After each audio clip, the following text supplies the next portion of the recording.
देखिए, कुंभ हमारे लिए एक पर्व उत्सव और महोत्सव है जो 12 वर्षों में एक बार हमें और आपको इसका समागम करने का शुभ अवसर प्राप्त होता है। इसमें तमाम तपस्वी, महर्षि, ऋषि, संत, अघोरी, तांत्रिक या जितने भी हमारे नागा साधु हैं, हमारे 13 अखाड़े जो भी हमारे महापुरुष लोग हैं, उनका ये दिव्य समागम ही एक कुंभ का एक अवसर है जिसमें सबके दर्शन करने से हम लोग प्राप्त होता है। ये अवसर हम लोगों को मिलता है, ऐसा मान लीजिए। तो ये अवसर में ये तो बड़ा संयोग है कि इस बार जो 12 वर्ष का एक समागम होता है वो 12 बार कंप्लीट किया है। मतलब 144 वर्ष का ये आंकड़ा पूरा हुआ है। 12 को 12 से गुणा करेंगे 144 वर्ष का ये समागम है। सूर्य जब मकर राशि में प्रवेश करता है, मतलब लगभग मकर संक्रांति 14 या 15 जनवरी को आता है, उस समय से ये हमारा दिव्य कुंभ जो है, ये जहाँ जहाँ पे अमृत की बूंदें गिरी वहाँ वहाँ पे हम दिव्य कुंभ को मनाते हैं। उसमें से प्रयाग एक ऐसा पावन तीर्थ है जो तीर्थों का राजा कहा गया, और ये एक ऐसी पुण्य भूमि है जहाँ पर गंगा, यमुना और सरस्वती का समागम हुआ। तो संगम के लिए तीर्थराज प्रयाग अपने आप में बहुत मायने रखता है। तो ये अवसर का हर व्यक्ति लाभ लेना चाहता है। उस पुण्य अमृत का कलश का जो अमृत है उससे हर व्यक्ति लाभान्वित होना चाहता है। सरकार ने अपनी व्यवस्थाएं की, ऋषि संतों ने अपना पंडाल लगाया, उसकी व्यवस्थाएं की। कुछ हमारी भी जिम्मेदारियां हो रही हैं जो सरकार के कहने में आ रहा है, कुछ आताताइयों ने अपने विघटन डाला। तो व्यवस्थाएं थोड़ी सी जो भी हुई है वो हर व्यक्ति की अपनी अपनी भी मौलिक जिम्मेदारी है कि हमें समाज को देखते हुए कुंभ में, और इतना बड़ा जब अवसर है, हम अपने घर में एक छोटा सा कोई प्रयोजन करते हैं तो उसमें तो विघटन आ ही जाती है। तो ये इतना बड़ा कुंभ था तो इसमें आई हैं, उनके साथ बहुत सारी संवेदनाएं हैं, बहुत सारी चीज़ें हैं। लेकिन समस्या ये है कि हमारा जो समाज है इस कुंभ में दिखाया कि हम एकता हैं। ठीक है, हमें कैसे जनमानस को, हर व्यक्ति अभी भी हिंदू जनमानस में कैसे उसका लाभ लेना चाहता है, ये कुंभ में हमें देखने को मिला। लगभग 60,000 करोड़ से ज़्यादा पब्लिक दर्शन कर रही है, नहा रही है, इधर अयोध्या पहुंच रही है, चित्रकूट जा रही है, उधर विंध्याचल का दर्शन कर रही है। तो ये हिंदुत्व में एक बहुत बड़ी ऊर्जा देखने को इस कुंभ के माध्यम से मिला है। अच्छा, इसकी तारीख बढ़ा दी गई है जो फरवरी से मार्च कर दी गई, उसके पीछे क्या वजह थी? देखिए, गंगा तो आदि अनादि काल से तीर्थराज प्रयाग में विराजमान है। वो कभी भी आप जाएंगे तो उसका स्नान, ध्यान, वंदन, पूजा करने का आपको सौभाग्य तो प्राप्त होगा। डेट तो हम तो कहेंगे 365 दिन कभी भी आप जाइए आपको पुण्य उतना ही मिलेगा, उसके में कोई वो नहीं है। क्योंकि गंगा, यमुना, सरस्वती का जो संगम है वो ऐसा नहीं है कि 10 दिन के लिए नवरात्रि आए और चली गई। ये अवसर था जो मकर संक्रांति से जो 28 दिन की मुहूर्त है वो मुहूर्त पूर्ण हो चुकी है।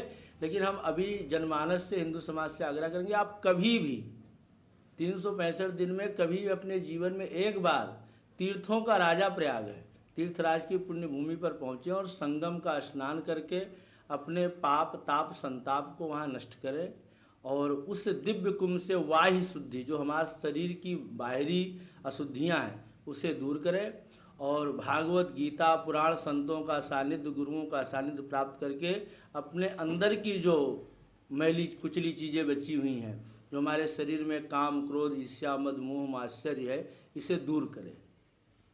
जैसे कि सर, आप उत्तर प्रदेश में भी रहते हैं और आप मुंबई में भी हैं, दोनों जगह सनातन धर्म जो है बहुत चर्चा में है। मुंबई में तो हमेशा विवादों में घिरी रहती है, तो उसके बारे में क्या कहना चाहते हैं? देखिए, आप कहीं भी रहें, किसी भी देश, किसी भी प्रदेश, किसी भी शहर में आप रहिए, अगर आपके अंदर आपका जो विचार है, जो आपका धर्म है, उस धर्म का सम्मान हर जगह होना चाहिए।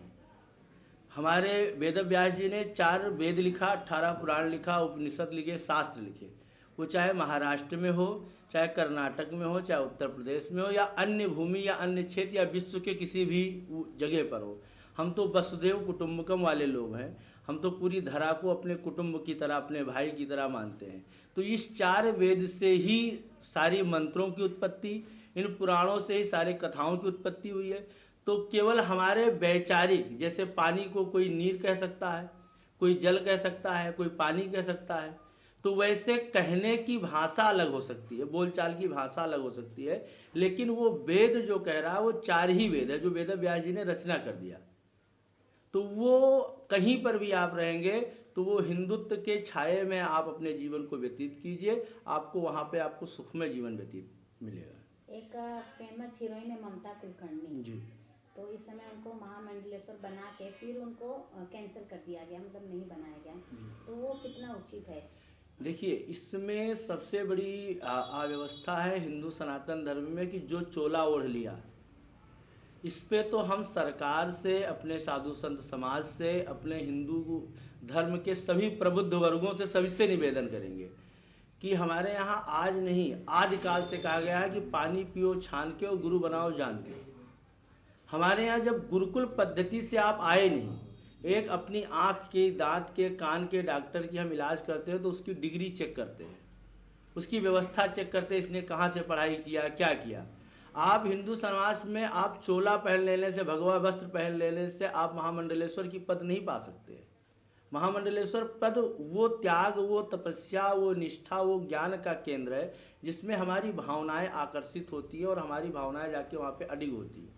तो ऐसे किसी को ये कोई वो पद नहीं बट रहा है कि लड्डू बट रहा है हनुमानगढ़ी का कि जो पाए वो उसको पकड़ा दिया जाए।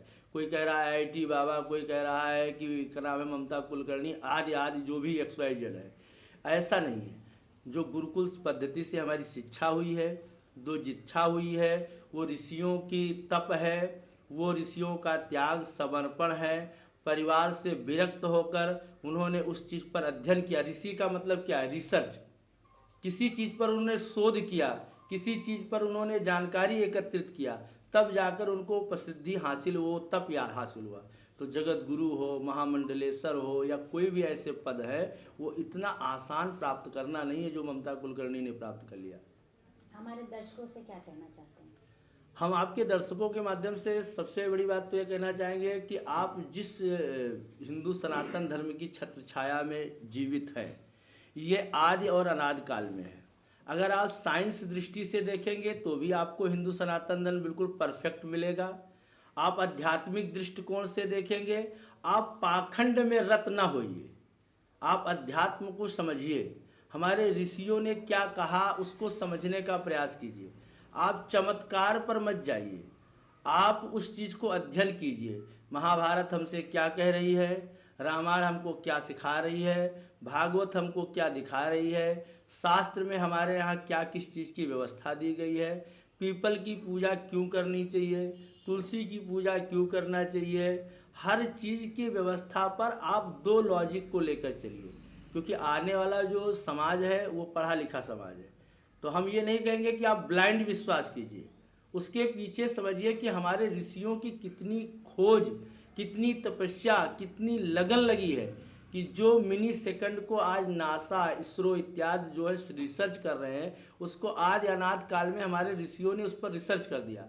आज कोरोना काल की जब विपत्ति आई और ऑक्सीजन के लिए लोग तड़प रहे थे, तो हमारे ऋषियों ने आदि अनादि काल में कहा कि एक पीपल का वृक्ष दिन भर में लगभग 24 से 27 सिलेंडर ऑक्सीजन फेंकता है। ये हमारे ऋषियों ने आदि अनादि काल में, अब सरकार उस पर ध्यान दे रही है। आज गंगा का जल जो सारे जलों को आपस में मिश्रित हो गया, उसके बावजूद भी अलग हो रहा है। ये हमारा धर्म है कि हम अलग पंथ, अलग भेद, अलग व्यवस्था, अलग भाषा में रहकर भी, लेकिन जब हम एक हो जाएंगे तो हम संगम हो जाएंगे। तो हम यही आपके दर्शकों को संदेश देंगे कि आप किसी भी चीज़ को मानने वाले हो, आप राम को मानते हैं, आप कृष्ण को मानते हैं, आप देवी को मानते हैं, किसी को मानते हैं, लेकिन आपकी अनेकता में भी एकता होना चाहिए। आपका मतभेद होना चाहिए, मन भेद नहीं होना चाहिए। आप जब हिंदुत्व की बात हो तो आप एकता के साथ वहाँ पर प्रस्तुत हों, तन से, मन से, धन से, ज्ञान से, बुद्धि से, विवेक से। और इसीलिए भारत को विश्व गुरु कहा गया, क्योंकि उसके पास बुद्धि का इतना ज़्यादा स्रोत था। हमारे यहाँ ऋषियों के पास इतनी स्मरण शक्ति थी कि उन्होंने भारत को विश्व गुरु की पहचान अपने ज्ञान के बल पर दिलाया।